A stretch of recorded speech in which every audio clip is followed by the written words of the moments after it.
Bismillahirrahmanirrahim. Assalamualaikum warahmatullahi wabarakatuh. Waalaikumsalam warahmatullahi wabarakatuh.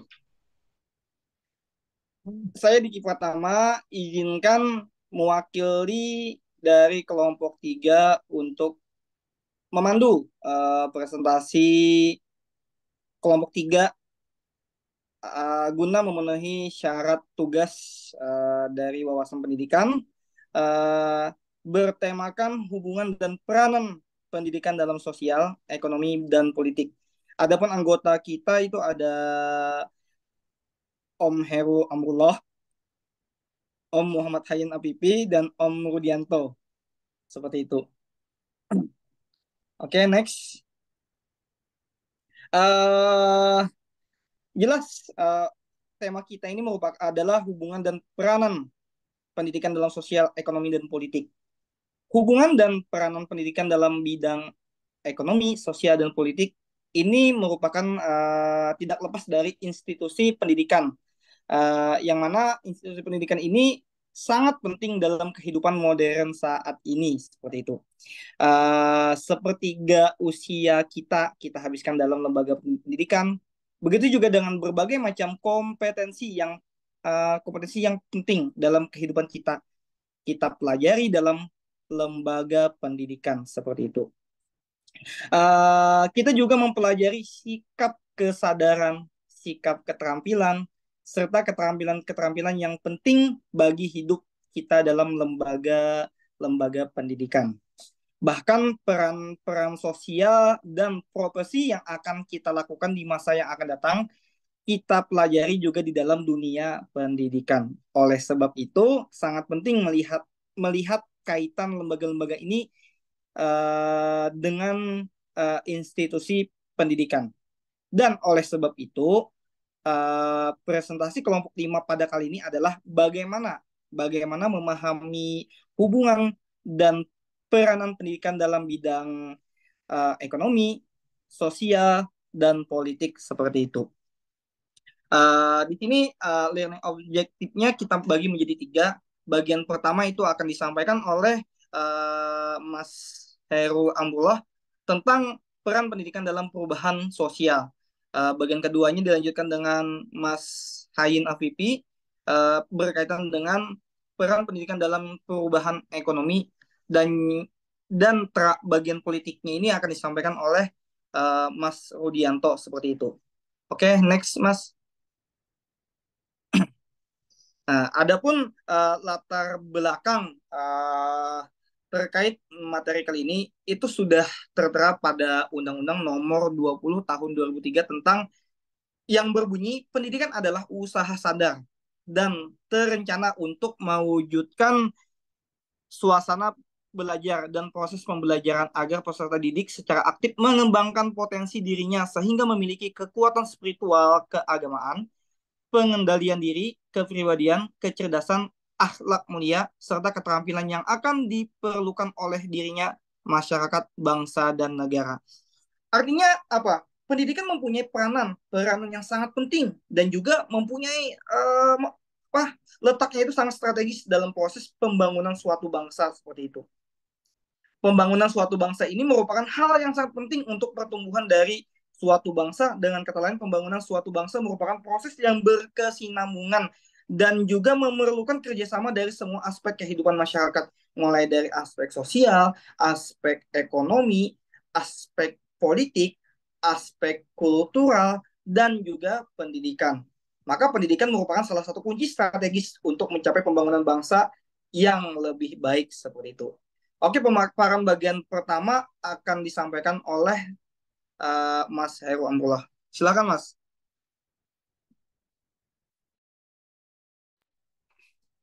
Next dulu aja, Seth. Oh ya udah. Oke, yang pertama, mohon maaf sebelumnya, suara saya terdengar aman ya? Aman, aman. Oke, saya lanjutkan. Yang pertama di sini kita akan menjelaskan tentang peran pendidikan dalam perubahan sosial. Jika kita melihat pembangunan bidang sosial budaya ini dan kehidupan beragama merupakan rangkaian dari upaya kunci peningkatan kualitas sumber daya manusia itu sendiri dan masyarakat Indonesia dalam rangka pencapaian sasaran, yaitu terwujudnya masyarakat Indonesia yang berakhlak mulia tentunya, berbudaya dan juga beradab, serta bangsa yang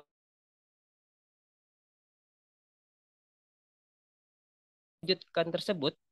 Peran pendidikan sangat penting sekali dan menjadi tempat yang sangat strategis untuk mencapai hal tersebut. Sebab dengan pendidikan, masyarakat dapat mempelajari, mengembangkan, dan mewariskan tatanan sosial budaya dari generasi ke generasi. Pendidikan tentunya menjadi sarana sekaligus juga wahana mengembangkan sosial masyarakat menuju taraf yang lebih baik lagi. Nah, di sini terdapat beberapa peran pendidikan dalam perubahan sosial. Yang pertama yaitu pendidikan nasional sebagai pendorong perubahan sosial. Nah, jadi di sini pendidikan nasional berfungsi mengembangkan dan membentuk watak serta peradaban bangsa yang bermartabat dalam rangka mencerdaskan kehidupan bangsa.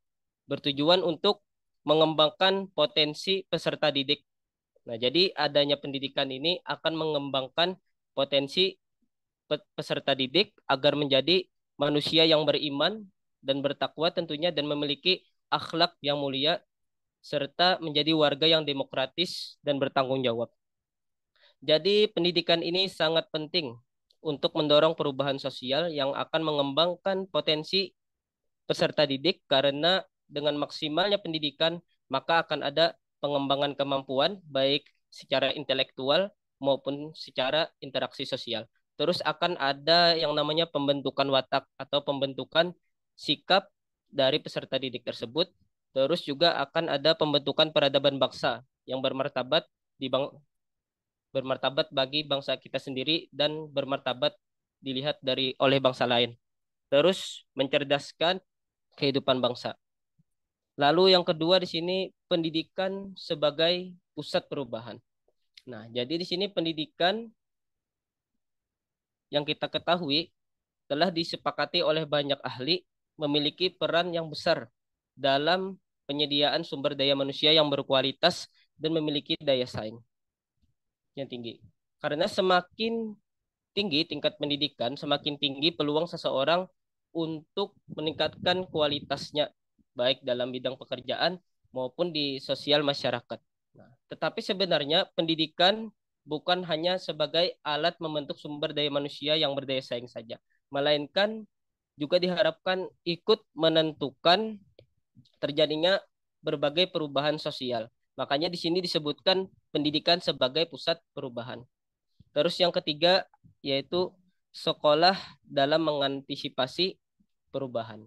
Nah, jadi sekarang jika kita melihat dari sisi internal, di masa sekarang sekolah haruslah melakukan upaya membangun sistem kelembagaan yang efisien. Secara eksternal mungkin sekolah harus memperhitungkan reputasi dan legitimasi yang bagus.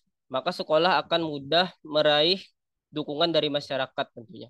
Nah, dukungan masyarakat ini yang menjadi modal yang paling berharga bagi pengembangan dunia pendidikan itu sendiri. Nah, tuntutan terhadap lembaga ini menjadikan lembaga harus mengeluarkan inovasi-inovasi karena desakan dari jalur pertumbuhan kita lihat di perkembangan dunia terus bertumbuh, ya, baik yang dari luar maupun yang dari dalam juga sebagai hasil perubahan itu sendiri. Nah, perubahan itu sendiri merupakan sumbangan dari proses pendidikan, baik langsung ataupun tidak langsung, baik sendiri-sendiri maupun bersama-sama.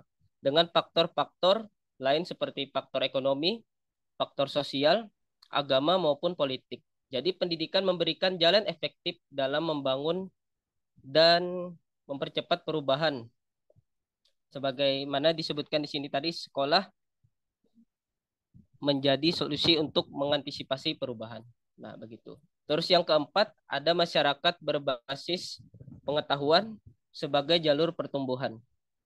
Dalam jalur pertumbuhan yang mendasarkan pada pengetahuan, maka nilai-nilai yang tumbuh di masyarakat adalah nilai-nilai yang didasarkan kepada hasil kerja ilmu pengetahuan, penelitian dan hasil kerja pengkajian maupun pengembangan dari bidang lembaga pendidikan itu tersebut.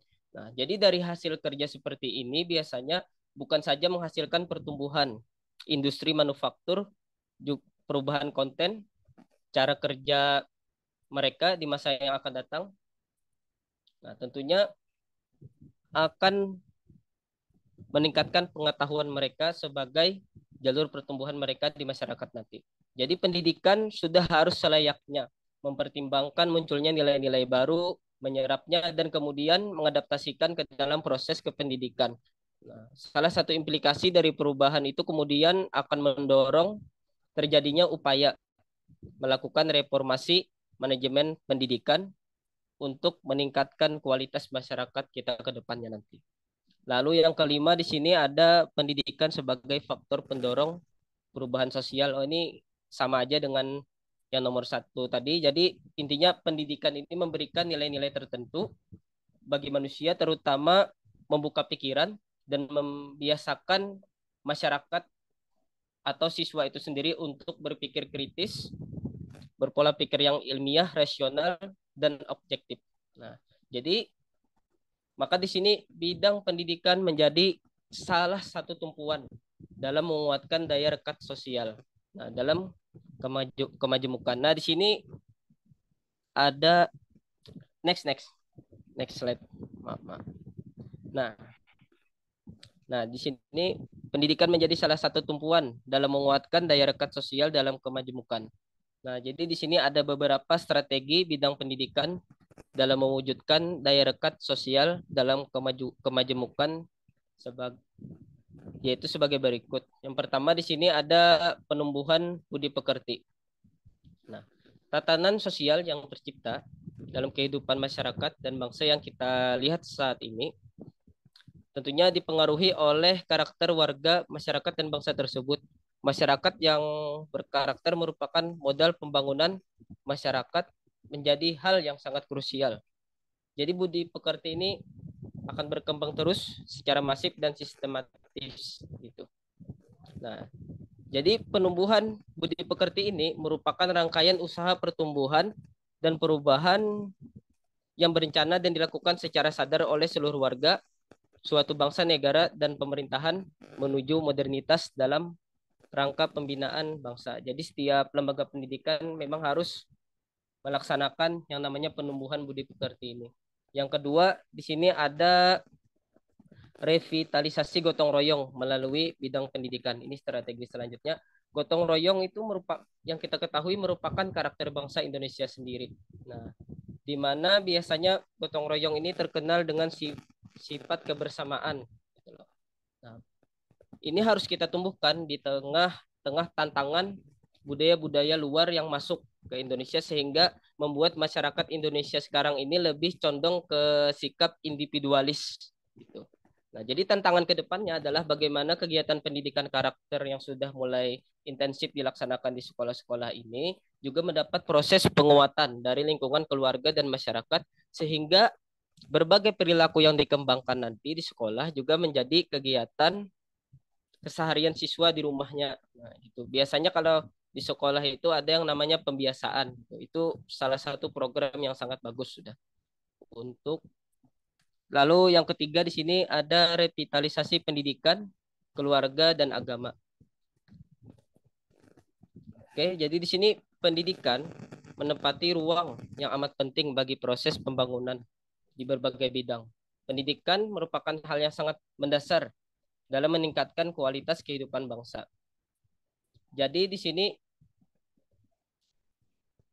lembaga pendidikan memiliki kewajiban untuk menggagas terbentuknya masyarakat yang agamis sebagai landasan untuk mencapai cita-cita pembangunan tentunya merupakan kebutuhan yang mendesak sehingga penyesuaian lembaga-lembaga pendidikan tersebut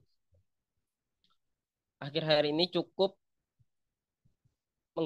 menggembirakan lah artinya.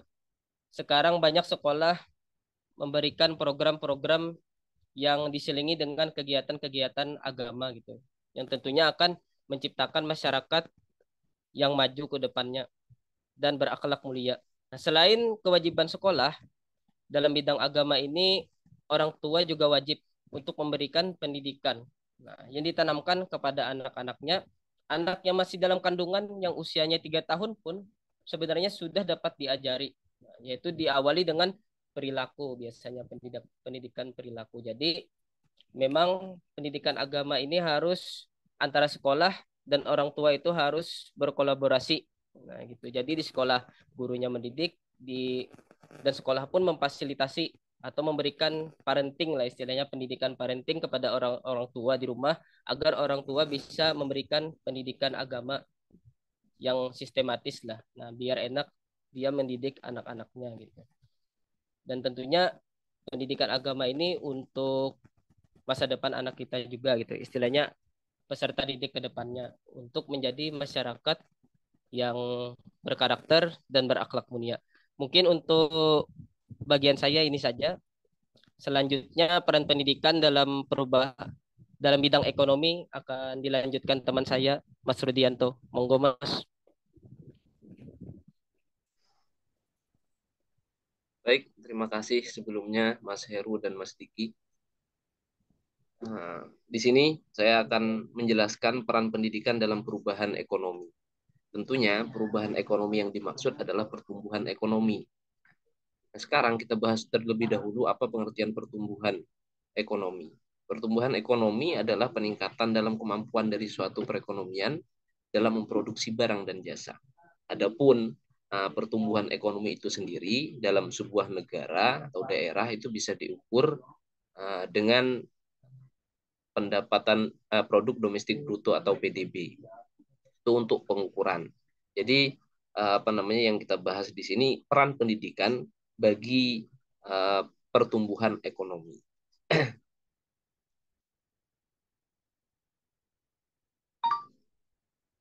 Baik, di sini kita sama-sama ketahui mungkin ya, mohon maaf ini ada salah tulis, 4 faktor utama yang mempengaruhi pertumbuhan ekonomi tentunya. Yang pertama, pastinya sumber daya alam. Jika suatu daerah atau suatu negara yang tidak memiliki sumber daya alam yang baik, maka pertumbuhan ekonomi juga akan sulit. Kemudian, poin pentingnya yaitu sumber daya manusia. Kalau seandainya sebuah negara memiliki sumber daya alam yang melimpah, akan tetapi sumber daya manusianya tidak mampu mengolah atau memberdayakan sumber daya alam yang ada, maka akan mustahil sekali negara tersebut bisa mendapatkan pertumbuhan ekonomi yang baik. Maka faktor utama yaitu adalah sumber daya manusia, di mana kita tahu untuk menciptakan sumber daya manusia yang berkualitas tentunya dengan pendidikan yang baik pula. Maka disinilah letak peran pendidikan terhadap pertumbuhan ekonomi. Nah, selanjutnya itu ada akumulasi modal atau capital accumulation, kemudian kemajuan teknologi tentunya. Peningkatan sumber daya manusia tentu dibarengi dengan kemampuan atau kemajuan teknologi, karena kita tahu sekarang teknologi sudah menjadi suatu yang wajib ya, suatu yang harus kita kuasai untuk bisa bersaing terlebih di dunia kerja. Kemudian dampaknya tentunya untuk pertumbuhan ekonomi di suatu negara atau daerah.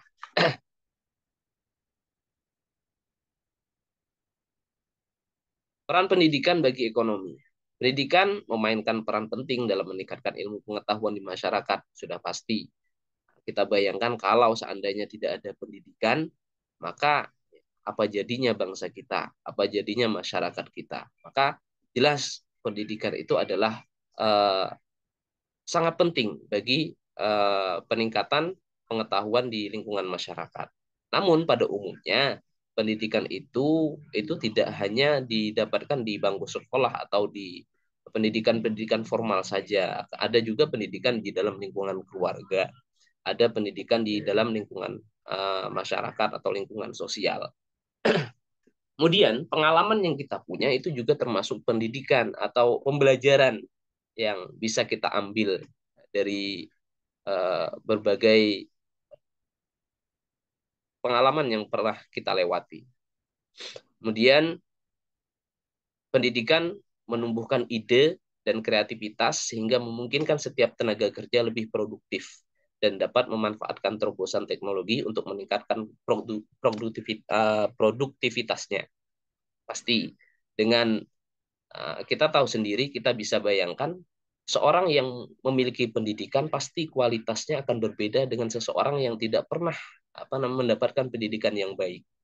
Baik itu dari kepribadiannya, dari gaya kepemimpinannya, dari kedisiplinannya dan lain sebagainya. Pasti seseorang yang memiliki pendidikan itu jauh lebih baik daripada seseorang yang tidak pernah mendapatkan pendidikan yang baik. Maka di sini kita tahu, kita paham bahwa besar sekali peran pendidikan bagi ekonomi. Dikatakan oleh Lim tahun 1996 di sini bahwa pertumbuhan ekonomi yang tinggi di Jepang dan Korea Selatan besar kemungkinan disebabkan oleh sumber daya manusia yang berkualitas. Kita tahu sendiri bagaimana negara Jepang dan negara Korea di daerah Asia ya, di dataran Asia itu menjadi salah satu dari beberapa negara yang punya kemajuan ekonomi yang baik. Hal itu disebabkan oleh sumber daya manusia yang mereka miliki. Nah, karena sumber daya yang mereka miliki itu baik, maka akan mudah sekali mereka membangun ekonomi negara mereka.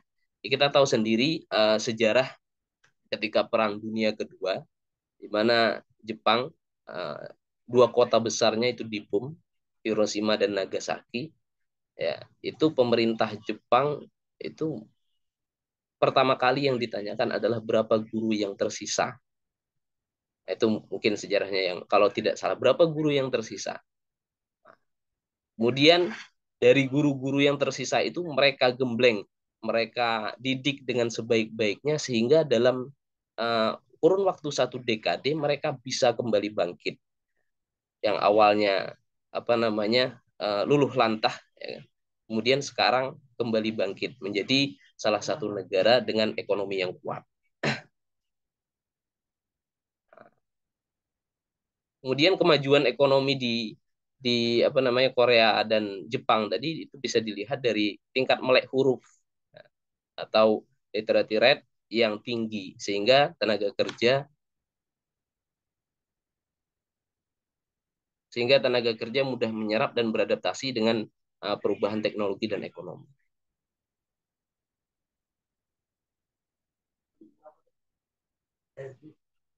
Pendidikan berdampak pada kemajuan perekonomian Indonesia. Oleh karena itu, pendidikan sangat esensial bagi pembangunan ekonomi di Indonesia untuk meningkatkan produktivitas sumber daya manusia, baik sektor industri maupun pertanian, pertumbuhan sumber daya manusia yang memiliki kompetensi tinggi.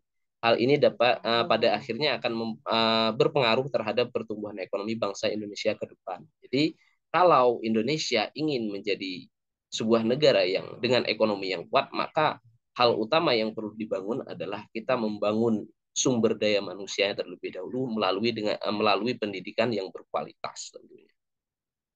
Nah, mungkin sekarang pemerintah sudah mengusahakan itu semua agar pendidikan-pendidikan di Indonesia itu berkualitas. Namun tentunya semua ada prosesnya, tidak semudah membalik telapak tangan. Kemudian dari beberapa penelitian yang dilakukan oleh pakar-pakar meneliti apakah memang ada keterkaitan pendidikan terhadap pertumbuhan ekonomi. Ini kita lihat beberapa uji hipotesis yang dilakukan oleh para peneliti. Rata-rata lama sekolah ternyata memiliki pengaruh atau impact terhadap pertumbuhan ekonomi. Kemudian angka melek huruf itu juga memiliki pengaruh terhadap pertumbuhan ekonomi. Rasio DAK pendidikan juga memiliki pengaruh terhadap pertumbuhan ekonomi. Tingkat penyelesaian pendidikan, hipotesis tingkat penyelesaian pendidikan juga berpengaruh terhadap pertumbuhan ekonomi. Keterampilan teknologi informasi dan komunikasi tentunya juga berpengaruh terhadap pertumbuhan ekonomi. Selanjutnya, angka partisipasi murni atau APM itu juga berpengaruh terhadap pertumbuhan ekonomi. Jadi tidak bisa dipungkiri bahwa memang besar sekali peran pendidikan terhadap pertumbuhan ekonomi. Baik, mungkin itu saja yang bisa saya paparkan. Selanjutnya akan disampaikan oleh Saudara Hayin. Dipersilahkan. Baik, saya lanjutkan materi kita kelompok 3 di tema hubungan antara politik dan pendidikan. Tadi sudah disinggung sedikit sama Mas Rudi mengenai bagaimana Jepang berhasil bangkit dari keterpurukannya setelah kalah di Perang Dunia Kedua. Kita bisa belajar dari Kaisar Hirohito waktu itu setelah eh, pengeboman di Nagasaki dan Hiroshima itu dampaknya sangat luar biasa sehingga Jepang mengalami lumpuh total mulai dari ekonomi, pendidikan, sosial, budayanya dan juga politiknya. Tapi yang pertama memang menarik perhatian kita bahwasanya yang harus dilakukan gagasan strategi yang harus dikembangkan pertama kali adalah pendidikannya. Makanya yang ditanyakan waktu itu oleh Kaisar Hirohito waktu itu bukan jumlah senjatanya, bukan jumlah pasukan atau strategi perangnya seperti apa, tapi jumlah gurunya. Karena menurut Kaisar Hirohito mungkin kita bisa meningkatkan strategi perang dan juga minta bantuan senjata, tapi kita tidak bisa memprediksi kehebatan atau dampak dari bom yang dijatuhkan di Nagasaki dan Hiroshima. Uh, maka dari situ yang harus dibangkitkan pertama kali adalah pendidikannya. Nah, ini hubungan antara politik dan pendidikan. Jadi kestabilan situasi pendidikan apa sorry kestabilan situasi politik itu memang sangat ditentukan oleh eh, kualitas pendidikan yang berjalan di satu negara yang bersangkutan. Poin pertama, pendidikan dan politik adalah dua elemen penting dalam sistem sosial di setiap negara. Nah, sistem sosial ini sangat fundamental ya, sangat universal. Mulai dari sistem perilaku masyarakatnya, hubungan baik antar masyarakatnya, dan juga kebudayaannya, ekonominya, itu sangat ditentukan oleh kualitas pendidikan dan situasi politiknya. Meskipun situasi politiknya baik, misalkan situasi politiknya damai, aman, tapi jika kualitas pendidikannya di suatu negara itu tidak baik, otomatis sistem sosialnya juga akan buruk. Contoh sederhananya seperti ini. Kita ketahui misalkan di satu wilayah yang misalkan tingkat kesadaran pendidikannya rendah, maka pasti ketika diukur ataupun diteliti tingkat pendidikan rendah terhadap kekerasan misalkan, terhadap hubungan sosial masyarakat, terhadap konflik, itu pasti juga sangat tinggi. Seperti itu. Meskipun situasi pendidikan apa situasi politiknya itu sangat ya bisa kita katakan netral normal lah. Tapi kalau pendidikannya rendah, pasti hubungan antar kelompok, hubungan antar suku, budaya, ras itu pasti apa ya sangat sangat tidak uh, sangat tidak baik seperti itu. Terus yang kedua, lembaga-lembaga dan proses pendidikan berperan penting di dalam membentuk perilaku politik. Nah, ini jelas bahwasanya proses pendidikan dan lembaga pendidikan yang terjadi di satu negara itu sangat menentukan perilaku politik kita. Sering kita ungkapkan seperti ini, bahwasanya kampus-kampus, lembaga-lembaga pendidikan itu akan mencetak pemimpin-pemimpin di masa yang akan datang. Ketika pemimpin yang kita cetak adalah pemimpin yang berintegritas, maka sedikit demi sedikit situasi politik kita akan membaik seperti itu. Kalau misalkan kita tekankan mulai dari SD, SMP, sarjana, S1, S2, bahwasanya apa perilaku korupsi itu tidak baik, otomatis itu sudah menjadi apa namanya menjadi kesadaran di setiap anak didik, otomatis pemimpin-pemimpin berikutnya akan anti terhadap korupsi seperti itu. Begitupun sebaliknya, kalau situasi politiknya tidak baik, otomatis lembaga-lembaga pendidikan dan proses pendidikannya itu juga menjadi sangat rapuh. Karena situasi politik itu menentukan kebijakan-kebijakan tentang pendidikan yang akan berjalan di satu negara itu. Terus yang ketiga, hubungan timbal balik antara pendidikan dan politik terjadi melalui pembentukan sikap kelompok. Nah, ini yang seperti yang sudah saya jelaskan di atas tadi, bahwasanya sikap satu kelompok, konflik antar ormas, misalkan konflik antar suku dan bangsa itu juga sangat erat hubungannya dengan tingkat kesadaran terhadap pendidikannya. Terus juga masalah pengangguran. Ini jelas ketika bicara tentang pengangguran itu hubungannya pasti tentang antara pendidikan, antara politik, antara kebijakan yang terjadi di suatu negara. Terus yang terakhir adalah peranan politik kaum cendekia. Ini seperti ini. Sistem politik kita, sistem demokrasi. Artinya suara orang, suara personal, suara individu itu dihitung satu. Suara tukang becak dengan suara profesor itu hitungnya satu. Misalkan nih, kita coblosan bupati misalkan. Oke, yang lebih kecil, pencoblosan RT RW misalkan. Nah, di satu kampung itu, di satu RT RW itu ada profesor, ada tukang becak. Ini yang menentukan RW mana yang menang, orang mana yang akan menang, nomor satu atau nomor dua. Ini cuma tinggal dua orang yang akan menentukan kemenangannya. Otomatis kan sama.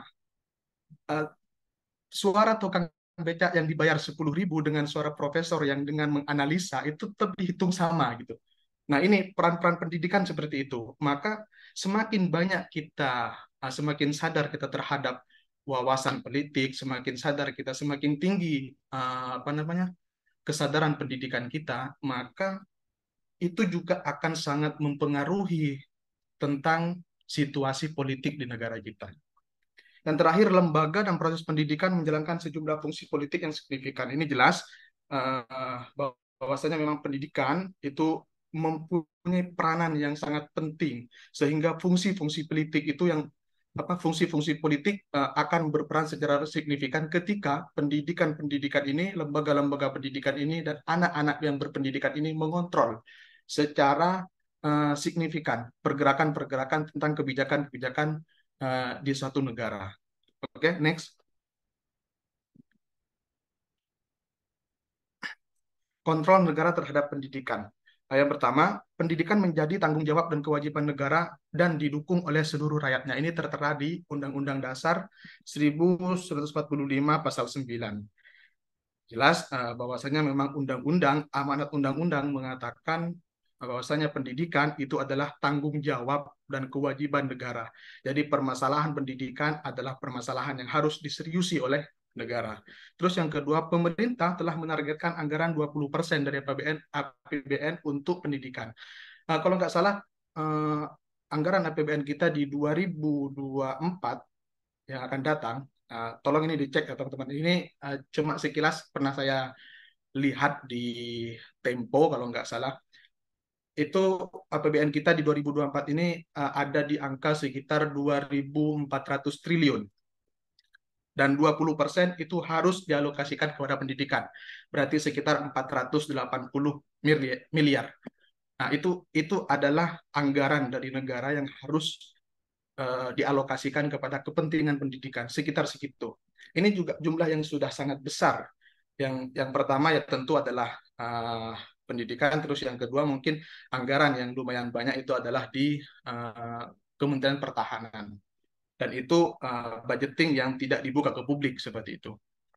Terus yang ketiga adalah tantangan perkembangan dunia menuntut kemampuan sumber daya manusia yang tangguh dan memiliki kreativitas yang tinggi. Ya ini adalah PR untuk pendidikan kita, di mana suatu lembaga harus mencetak memang SDM yang unggul, karena memang tantangan perkembangannya itu persaingan di dunia kerja itu sudah sangat kompleks.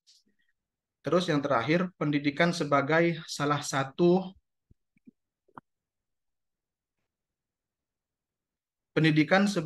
satu upaya atau sarana untuk menjaga kedaulatan dan keutuhan negara. Jelas. Di masa Gus Dur, di masa kepemimpinan Gus Dur itu memang situasi politiknya, situasi negara ini sangat terpecah belah karena memang ada beberapa daerah yang berpotensi untuk lepas dari Indonesia. Dan salah satu langkah yang memang diambil oleh Gus Dur adalah melalui lembaga-lembaga pendidikan, melalui organisasi-organisasi kependidikan, organisasi-organisasi kemahasiswaan, agar menjaga keutuhan Indonesia seperti itu. Karena kalau misalkan ini tidak dirawat, apa namanya, kesadaran tentang keutuhan negara Republik Kesatuan Indonesia, maka ini akan ada kelompok-kelompok kecil yang merongrong, apa namanya, keutuhan negara Republik Indonesia. Nah, itu adalah salah satu kebijakan yang sangat luar biasa menurut saya, ketika memang ada ancaman beberapa daerah itu ingin keluar dari Indonesia, yang disadarkan pertama kali, ya tentu melalui lobi-lobi politik luar negeri juga beliau. Tapi yang sangat ditekankan akarnya, yang mereka apa yang beliau eh, kuatkan itu adalah kesadaran di anak-anak didik, terutama di sarjana-sarjana itu, melalui lembaga-lembaga pendidikan dan organisasi-organisasi kemahasiswaan. Oke, lanjut. Oke, oke. Untuk selanjutnya adalah pendekatan strategis pendidikan politik. Nah, ini merupakan langkah-langkah strategis yang dilakukan oleh apa namanya, kontrol politik terhadap pendidikan. Yang pertama adalah perumusan kebijakan. Nah, ini maksudnya apa sih langkah-langkah strategis dalam politik mengenai kontribusi terhadap perkembangan politik, perkembangan pendidikan di satu negara. Tentu yang pertama adalah perumusan kebijakan. Gimana kebijakan-kebijakan yang ada di suatu negara itu harus berpihak kepada pendidikan. Maka eh, tidak boleh tabu kita selaku eh,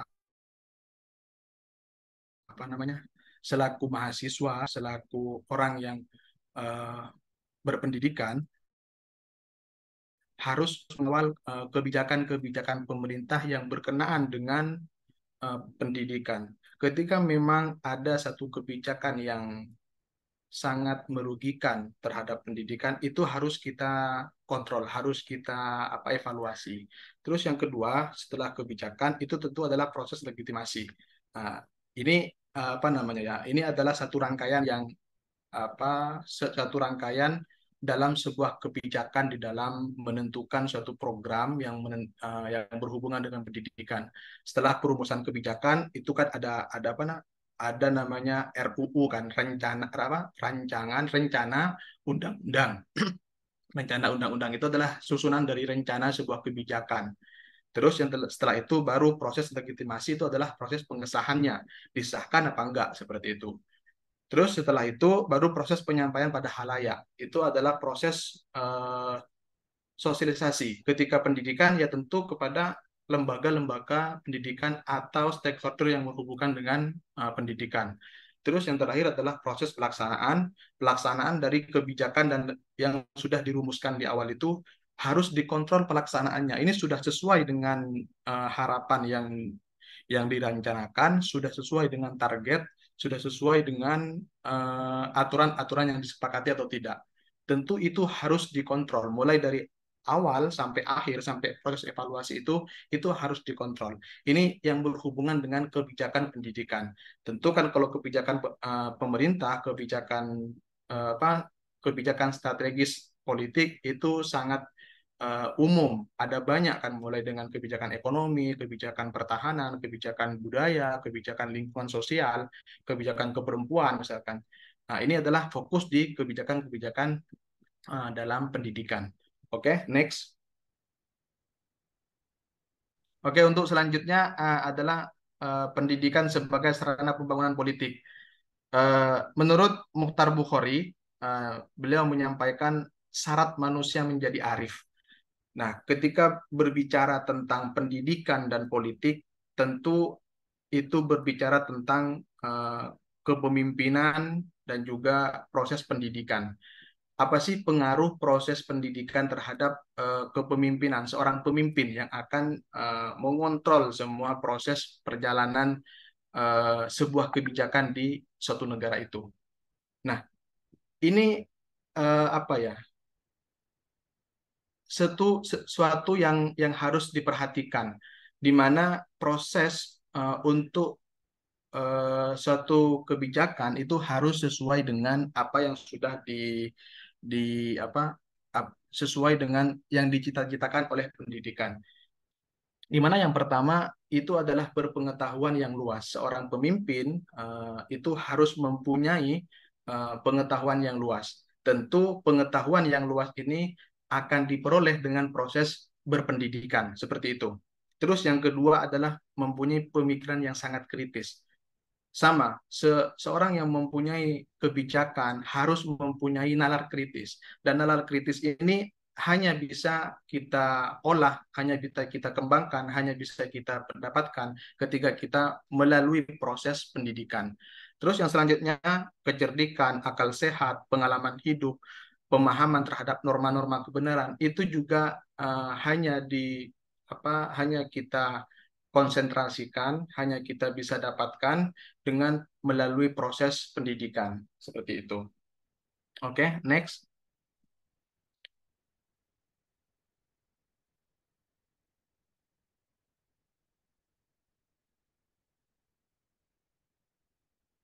Oke, untuk selanjutnya dukungan pendidikan terhadap pembangunan politik. Nah, ini adalah peran-peran pendidikan dalam mengawal suatu pembangunan politik atau suatu lingkungan, suatu situasi politik di suatu negara. Yang pertama adalah menciptakan pola hubungan yang baik antara pendidikan dan politik. Nah, ketika pendidikannya sudah mengawal proses politik dengan baik, otomatis antara pendidikan dan wawasan ketika mahasiswanya di misalkan satu lembaga ya kampus lah misalkan, ketika mahasiswa-mahasiswa itu mempunyai pemahaman terhadap wawasan politik, kemungkinan bisa dipastikan situasi politik ini bisa kita kawal seperti itu. Terus menyusun kurikulum yang mampu secara komprehensif memberikan wawasan politik persatuan. Nah, gimana agar pendidikan politik, proses suatu pendidikan, lembaga-lembaga pendidikan itu harus memberikan wawasan-wawasan tentang politik persatuan, bukan politik perpecahan. Gimana yang harus kita koreksi, misalkan untuk sekarang misalkan sudah rame-rame nih, sudah di masa-masa pilpres. Yang harus kita koreksi itu bukan personalnya, tapi adalah wawasannya, wawasan di setiap calon presiden dan calon wakil presiden misalkan. Jangan kita koreksi personalnya, tapi kita harus koreksi wawasannya. Kita koreksi kecintaannya terhadap NKRI. Kita harus koreksi kebijakan-kebijakan yang akan dilakukan selama ketika nanti terpilih. Terus yang selanjutnya adalah membentuk guru yang memiliki kemampuan profesional dan berkarakter kebangsaan. Jelas, ketika satu lembaga misalkan disusupi oleh guru-guru yang mempunyai wawasan anti Pancasila, itu sangat berbahaya untuk anak didik kita. Maka harus selektif, lembaga-lembaga pendidikan ini harus selektif. Ya, misalkan contoh dasarnya yang rame-rame kemarin tentang pesantren Az-Zaitun itu kajian tersendiri lah ya, itu sangat panjang ketika dikaji itu, di mana lembaga pendidikan yang notabene-nya berbasis agama misalkan, kenapa seperti itu gitu. Itu kan sangat mengganggu terhadap ketenangan dan ketentraman berbangsa dan bernegara. Terus yang selanjutnya adalah penanaman nilai-nilai yang baik sejak dini. Ini sudah dijelaskan oleh Mas Heru di awal tadi, bahwasanya nilai-nilai norma-norma atau etika ini selain pendidikan punya peran di situ, keluarga, orang tua itu juga punya peran yang tidak kurang lebih penting daripada peran guru di lembaga-lembaga pendidikan. Oke, next.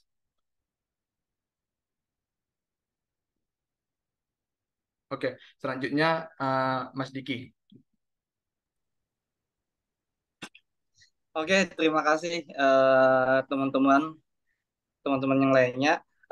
Sekarang masuk ke tahapan penutup, yaitu bagian kesimpulan.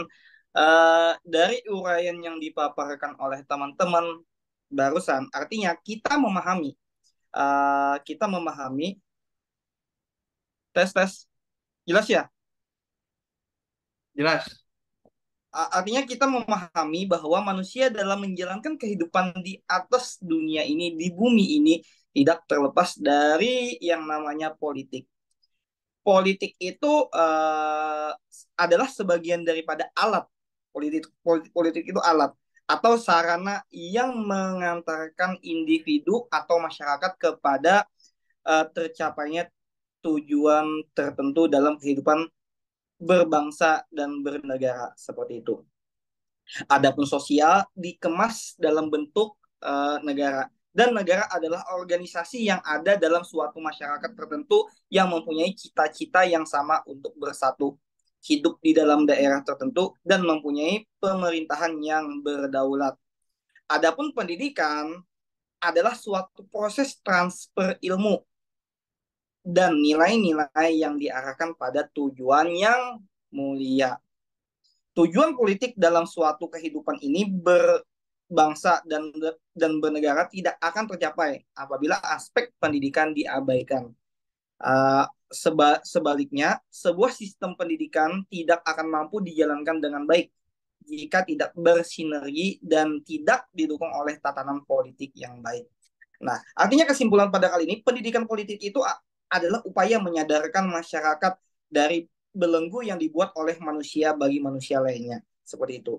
Dengan adanya pendidikan, diharapkan seluruh warga negara dapat sadar dan dapat meningkatkan pengetahuannya dalam berpolitik, mengenal dan memahami nilai-nilai ideal yang terkandung dalam sistem politik yang sedang diterapkan, memaksimalkan hak mereka, melaksanakan kewajiban mereka, juga turut berpartisipasi dalam segala bentuk aktivitas politik seperti itu.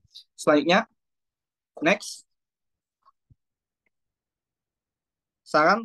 Nah, seharusnya pendidikan politik di Indonesia ini dilaksanakan secara merata tanpa harus memandang latar belakang masyarakat, khususnya dalam bidang sosial, ekonomi, dan politik pendidikan.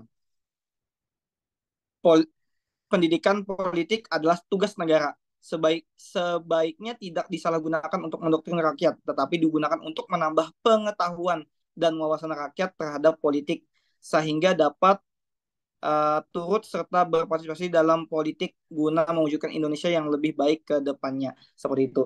Artinya apa? Dunia politik itu kan berkaitan dengan keputusan-keputusan.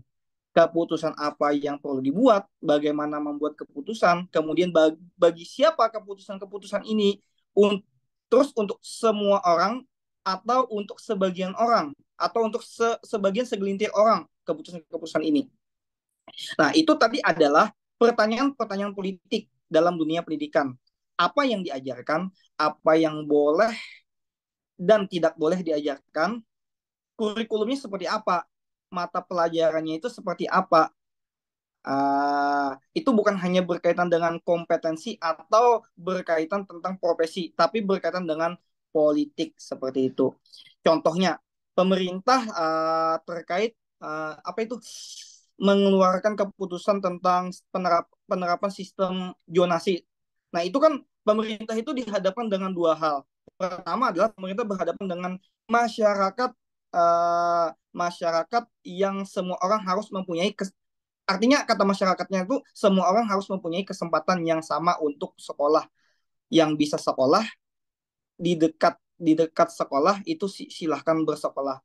Tapi nyatanya kan dulunya itu sempat sekolah favorit itu di dalamnya itu siswa-siswa yang bukan orang situ seperti itu. Lalu keluarlah keputusan tentang zonasi. Lalu juga pemerintah juga berhadapan dengan masyarakat yang mengatakan bahwa orang itu harus sekolah dengan kemampuannya, yaitu